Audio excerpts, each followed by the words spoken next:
Amigas y amigos, les saluda Francisco Darmendrael. Estoy efectuando estas cápsulas en el marco de la próxima celebración de las fiestas patrias y es necesario recordar los más importantes episodios acontecidos en el marco del proceso de la independencia de nuestro país y del 18 de septiembre de 1810. Y uno de los capítulos más desconocidos de esta época de la emancipación es la participación de los franciscanos. Y para ello tengo el honor de conversar a continuación con don Nelson Pérez. Nelson, ¿cómo estás? Muy bien, muy buenas tardes. Que esté muy bien, tanto la audiencia como tú. Gracias, Nelson, por aceptar la invitación a participar de esta actividad. Nelson Pérez es ingeniero en administración y presidente de la Asociación de Efemérides de Chile. Lo que vamos a conversar a continuación es la labor de los franciscanos en el periodo de la independencia de Chile. Nelson, cuéntanos en primer lugar un contexto para entender este tema. Los franciscanos, como toda orden religiosa, tenía una labor principal que era el culto, más que nada dedicado a la religiosidad, pero se le sumó también la parte educacional. Su fuerte, que están repartidos por todo Chile, era en Chillán, en el conservatorio, en el colegio de Chillán, donde mismo estudió, por ejemplo, don Bernardo Higgins. Tenemos una gran relevancia e importancia como foco educacional y religioso.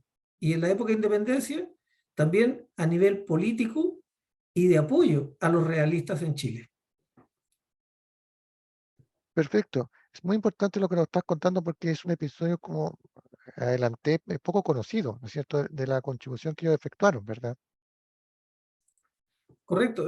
Uno siempre piensa como en la parte de religión, que no sé, comillas, el franciscano o el miembro de la curia apoyaba solamente en la forma religiosa, en una batalla, daba la extrema unción a los heridos o moribundos, lo vemos solamente en ese contexto, pero era mucho más allá. Ellos desde el púlpito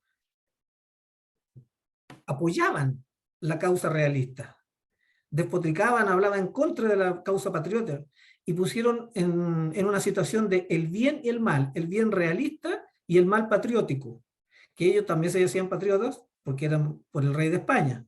Entonces, aunaban una situación de que tú eras una persona buena si apoyabas al rey, a la iglesia y al Estado, el gobierno, en este caso del virrey del Perú o el gobernador en Chile, y eras la parte demoníaca o mala si apoyabas a los patriotas, llámese hermanos Carrera y luego Higgins.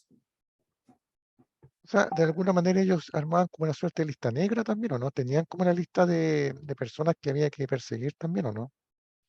Más que una lista, ellos separaron entre los fervientes católicos, personas leales al rey, y los que no lo eran. Hicieron, primero desde el púlpito, se hacían estas oraciones en favor del rey, de su recuperación después de que los franceses impíos habían tomado España, y luego de las nuevas autoridades que habían comenzado para ello como una suplencia no permanente, hasta la devolución en este caso del poder al rey Fernando VII. Cuando se dieron cuenta de que habían muchas ideas liberales, y ellos eran literalmente conservadores, empezaron a atacarlo. Le decían que eran hijos del demonio, que estas personas estaban haciéndole daño al reino de Chile, y poco a poco, insisto, más que hacer una lista negra, empezaron a coordinar acciones en favor de personas que sí apoyaban al rey, tanto en los cabildos como en las gobernaciones, y le hicieron literalmente la guerra política y religiosa a los patriotas. ¿Qué antecedentes hay sobre esto? Por ejemplo, esto viene antes de los sucesos del 18 de septiembre, ¿verdad? Sí, podríamos hacer como un... El 18 de septiembre de 1810, Claro, o sea, quiere decir que... cuando se crean las juntas de gobierno, digamos, fue una pequeña sorpresa para muchos, porque se crearon estos cabildos de personajes importantes, incluía también parte de la curia, pero era como un motivo principal, esperar el retorno del rey Fernando. Cuando empezó a avanzar el tiempo y llega 1811 y simplemente no siguieron el camino de esperar, sino empezaron a gestionarse actos independientes y a viva voz aclarando que no querían continuar la parte política ni militar con el rey de España o con el virreinato del Perú, en este caso más cercano a nuestro, los franciscanos tomaron la batuta. Ellos dijeron y se pusieron de acuerdo, no, desde el púlpito, en cada lugar que puedan, van a hacer una gestión política y religiosa en favor de la, no emancipación, sino en favor de la continuidad del reinado por la fe católica. Entonces empezaron a impulsar esa energía conservadora, insisto, desde el púlpito, y el poder que tenían desde ahí era impresionante. Cuando a ti te dicen te vas a condenar y vas a morir en el infierno por apoyar a los liberales, simplemente la gente tenía miedo y se mantuvo cercano a ellos y obviamente cercano a la causa del rey. Claro. Esto significó, digamos, una potente máquina o estructura que estaba muy bien organizada, con base en Chillán, en el colegio de Chillán, que se extendía a Concepción y parte en Santiago, pero el núcleo, la cabeza, la parte más fuerte estaba en Chillán. La pregunta que uno se hace, ¿por qué en Chillán? Porque en Chillán está la mayor cantidad primero, el número de los franciscanos era mayor. Estamos hablando que ellos en la zona tendrían más o menos 30 miembros, porque así se llama como frailes, 30 miembros, y cada uno más o menos tendría 1 a 2 franciscanos por cada lugar donde ellos estaban presentes. Estamos hablando de la zona de la Araucanía, del Biobío, Valdivia, o sea, hasta Chiloé. Esa era su zona de influencia. No tanto hacia el norte, pero sí en la zona centro-sur. Tehuelches, pehuenches, llevaban a sus hijos caciques, hijos de caciques, a estudiar ahí. Entonces se formó un centro. Ellos, para tener un número alto, eran 8 franciscanos para poder tener un núcleo, y en este caso el colegio. Y ese colegio era una fábrica, una industria, tanto en lo económico como en lo religioso y cultural. O sea, era el foco de influencia en lo que es religión y además en lo que era ya después político. Por eso Chillán es la cabeza. Por eso Chillán era el lugar donde elegían los realistas para concentrarse, refugiarse y desde ahí salir a distintas partes de Chile. Y cuéntanos cómo fue su accionar en el periodo de la Patria Vieja. Estamos hablando desde 18 de septiembre de 1810, que es lo que los historiadores consideran como el inicio, hasta el desastre de Aconcagua, ¿verdad? ¿Cómo fue el accionar de ellos en este periodo? Mira, fue abiertamente combativo. Como lo expliqué de un principio, primero desde el púlpito, después con una labor incansable, casi se podría decir como ahora, puerta a puerta, iban a los fundos, a los reductos, tanto a los criollos, tanto a las pequeñas ciudades, los villorrios, y también a los lugares donde estaban los caciques, donde ellos educaban a sus hijos, venían directamente a hacerle, comillas, propaganda de que este rey que había hecho tratos con ellos se iban a mantener si mantenían su fidelidad al rey, que con estos nuevos personajes que estaban mandando desde 1811 en adelante, como los hermanos Carrera, ellos iban a perder todos esos beneficios. No estaban lejos de la realidad, pero con una exageración necesaria para poder conseguir sus fines.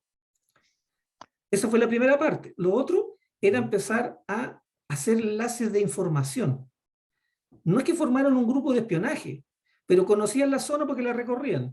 Sabían los movimientos de las tropas, sabían quiénes gobernaban, sabían quiénes administraban los lugares cercanos a toda esta zona de, digámosle, 8ª y 9ª región y más allá, hasta la 10ª en este momento.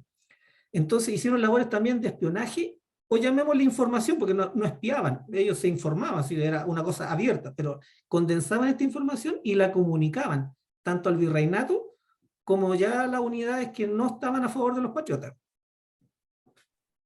Claro. Y bueno, después de eso viene el periodo de la Reconquista, ¿verdad? Cuando llega, ¿no es cierto?, Mariano Osorio y después Marco Alpón a gobernar nuestro país. ¿Cómo fue el accionar de ellos en este periodo? Bueno, uno infiere que quizá obviamente están empapados, ¿no es cierto?, Claro, con mira, la hubo Reconquista. tres episodios puntuales que fueron las expediciones. La primera de Pareja, que Pareja fue muy bien recibido, en este caso en Chillán, con honores, todo muy bien. Lamentablemente Pareja muere. Los mismos asesores de Francisco Sánchez, que era el continuador de la lucha por Pareja, en este caso por su fallecimiento, era apoyado directamente por un cura franciscano, por la curia en general. Cuando viene Gainza, hay un pequeño quiebre. Gainza no le importaba el apoyo franciscano y él venía a cumplir su misión. Pero en el momento que él firma el Tratado de Ilircay, no solamente los franciscanos le dieron vuelta a la espalda, lo acusaron de traidor, lo acusaron al virrey del Perú, le hicieron la guerra, literalmente pidieron que lo echaran. Y así fue. Llega Osorio, y Osorio lo primero que hace en llegar a Concepción, marcha ese mismo día a Chillán, recibido entre vítores, cánticos, sonaban las campanas, durmió incluso en el mismo colegio. O sea, lo atendieron como un personaje indispensable para la liberación de Chile. Y él, inteligentemente, aceptó ese apoyo, aceptó todo esa potencia detrás de ellos, porque no solamente lo recibieron con aplauso y comida, también le dieron ropa, zapatos, le dieron caballos, le dieron información, lo guiaron. Entonces, era una causa fundamental. Cuando se crea, o sea, se desarrolla la batalla de Rancagua, sitio y batalla de Rancagua, sonaron las campanas en todo el sur. Los franciscanos a la cabeza, felices, volvía a la normalidad, se acababa, comillas, el desorden de estos Carrera y O'Higgins que los tenía a maltraer, le habían quitado recursos, los tenían en persecución. Entonces, había un ambiente de festividad, y ellos ahí pudieron volver a tomar la importancia que querían o que tuvieron en algún minuto y de cierta manera influir también en el gobierno. Claro, de alguna manera retomaban el orden de las cosas, pero ¿cómo fue el periodo después de la Reconquista, cuando llega Marco Alpón y cuando en paralelo se está preparando el ejército de los Andes? Ah, La actitud o la actividad que tuvieron los franciscanos después del primer paso, que era la alegría, la felicidad que tuvieron, digamos, que las armas realistas triunfaran, fue mantener vivo ese espíritu, eso que ellos habían mantenido durante 1811 al 14. Ya ahora nuevamente tenían el apoyo del gobierno, la parte económica, el respeto, el respaldo, tenían un gran poder. Eh, Incluso hubo una influencia previa que le habían tratado de quitarle su carácter de, no sé si decirlo manda más, pero de superioridad en cuanto a la parte moral y religiosa. Y ahí estaban en plenitud, colaborando constantemente, pero se nos vino Chacabuco. Y ahí hubo el gran problema. Se quedaron sin estabilidad, sin poder defenderse, comillas, con sus propios medios. ¿Por qué? Porque ellos eran la cara visible de los realistas, no solamente el ejército. Después del ejército venían los curas en la lista de, los curas en este caso franciscanos, en la lista del enemigo del gobierno patriota. claro, bueno, se da la batalla de Chacabuco, ¿no es cierto? Triunfo de las fuerzas patriotas y retoman Santiago. ¿Qué pasa con ellos entonces? Mira, la permanencia de ellos principalmente era en la zona de Chillán y los alrededores. Ellos no se mueven directamente, se mantienen en sus posiciones. Muchos igual sí siguieron o se mantuvieron trabajando por la causa realista, pero ya no tenían ni la parte económica ni el impulso inicial. Habían perdido mucho en lo que era poder. Entonces, tenían la inquietud, y que después lo confirmaron, cuando los atacan directamente o los mandan a perseguir, porque esa fue la palabra, eh, muchos escapan hacia Lima o hacia el interior, incluso algunos llegan hasta Valdivia y Chiloé, en pequeños grupos o juntos, pero ellos se disgregan. O sea, entre Chacabuco y Maipú, ellos tienen la mayor debacle y la pérdida casi absoluta del poder que tuvieron en algún minuto. Claro, es en este periodo donde, aparte asume Bernardo Higgins, se inicia el periodo de la Patria Nueva. ¿Qué pasa con ellos ya por ahí por el año 1822-23? Bueno, hay que recordar además que cuando se habla de la consolidación de la independencia, más bien en la zona central, porque lo que está al sur la situación no es así. Ellos de alguna manera se sienten como con un refugio en lo que tú me decías, Valdivia, Chiloé, zonas que eran de la corona española, ¿verdad? Claro, lamentablemente para ellos, cuando les llega la debacle, ellos se van primero a Valdivia y después a Chiloé. En Valdivia fue tomado al poco tiempo después que ellos llegaron. Entonces tuvieron que alejarse hacia las comunidades tehuelche, o la mayoría de los, digamos, de los líderes se fueron a Lima, pero en Lima al principio fueron muy bien recibidos, pero entre el año 20 y 22 simplemente los expulsaron, sus propios compañeros franciscanos de Lima, y fueron enviados prisioneros, primero a Talcahuano y después a Valparaíso y a Santiago. Hay un dato, ellos no fueron dañados, sí perjudicados en lo económico, perjudicados en la moral, porque los trataban pésimo, pero no hubo una venganza, no se cometieron crímenes contra ellos. Estamos hablando de que eran números bastante reducidos de personas, pero sí los dejaron en lugares distintos para que no se unieran, no se comunicaran, y le daban labores casi de sacristán en algunos lugares o no les dejaban hacer ritos religiosos. Fueron muy maltratados en esa parte, pero a pesar de las zozobras, muchos se fueron de a poquito, digámoslo de esta manera, convirtiendo a patriotas o al menos no peligrosos. Incluso a algunos de ellos se les dejó dar algún discurso y estaban con soldados al lado a ver si se les salía algún mal comentario al cura. Y no, se mantuvieron en forma ordenada a tal punto que el mismo que estaba a cargo, González, que estaba a cargo durante la Patria Vieja y parte de la Reconquista en Chillán, en 1830 volvió a ser el jefe en el colegio en Chillán. O sea, volvieron, no en gloria y majestad, pero sí a su antiguo trabajo y a su antiguo poder, entre comillas, pero solamente en la parte religiosa y educacional. O sea, de alguna manera se da un proceso de conversión, si se puede decir. Conversión quizás no genuina, pero las circunstancias los obligaron a esta transformación, si se puede decir. Sí, fueron muchos años de vicisitudes, o sea, lo pasaron mal. Eh, Piensa que cuando ellos estaban a cargo del colegio en Chillán, el colegio era un hotel de personas importantes, un cuartel general, una cárcel política, tenían mucho poder. Y después eran refugiados, después eran perseguidos, después estaban siendo maltratados, la gente los insultaba en la calle, o sea, de haber tenido todo el poder posible en esa época, pasaron a ser literalmente nadie. Pero como eran personas educadas, como eran personas que tenían capacidades mucho más allá del medio, de la mayoría de las personas, fueron rescatados. Es más, el mismo Higgins se da cuenta que no funcionaban los colegios como el que él había estado en Chillán sin los franciscanos, porque mandaron franciscanos, es un buen detalle, los franciscanos de los que yo hablo eran todos de España. Y O'Higgins mandó a 8 franciscanos al colegio en Chillán y no funcionó. Al poquito tiempo se disolvió como orden. ¿Por qué? Porque no tenían ni las capacidades, ni los contactos, ni la fortaleza personal para poder salir adelante. Y como digo, en 1830 vuelve el antiguo director nuevamente al colegio con algunos de los ex amigos que tenían en ese minuto, porque ya estaban, como dices tú, convertidos. Claro, es interesante lo que estás contando porque prácticamente este episodio nadie lo conoce. Yo al menos no lo conocía de lo que pareció esta orden, especialmente porque uno lo asocia a orden religiosa, qué grado de participación pudo tener, pues fue mucho más de lo que uno puede suponer.